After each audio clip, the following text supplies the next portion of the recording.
સુરતના પાંડેસરા વિસ્તારમાં યુવતી સાથે છેડછાડની ઘટનાએ ચકચાર મચાવી. પોલીસ ગણતરીના કલાકોમાં 3 આરોપીઓને ઝડપી લીધા. સુરતના પાંડેસરા વિસ્તારમાં યુવતી સાથે છેડછાડની ઘટના સામે આવતા વિસ્તારમાં ચકચાર મચી ગઈ છે.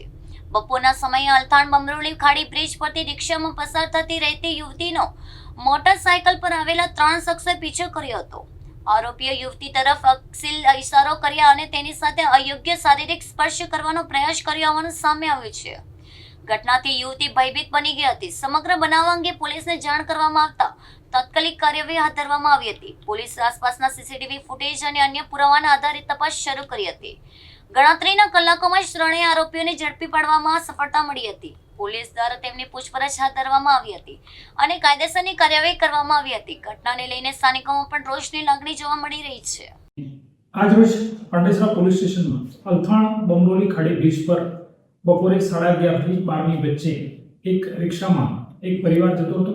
તેની પાછળ રાજુ ગુપ્તા, દીપક ગુપ્તા અને સુરજ વિશ્વકર્મા નામના માણસ 3 સવારી બાઇક પર જતા હતા, જેમને તેમની ગંદા ઈશારા કરી અને તેમની છેડતી કરવાનો પ્રયત્ન કરેલ અને નજીક જઈ અને છોકરી તથા તેના મોટા બાપા સાથે બીભત્સ વર્તન અને વ્યવહાર કરેલ.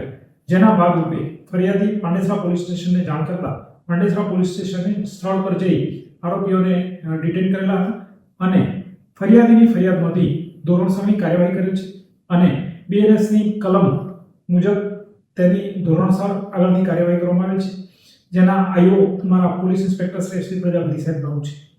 સર, કેટલા આરોપી છે? આરોપીઓનું નામ છે? સદર ગુનામાં કુલ 3 આરોપી છે: સુરજ વિશ્વકર્મા, રાજુ ગુપ્તા અને દીપક ગુપ્તા.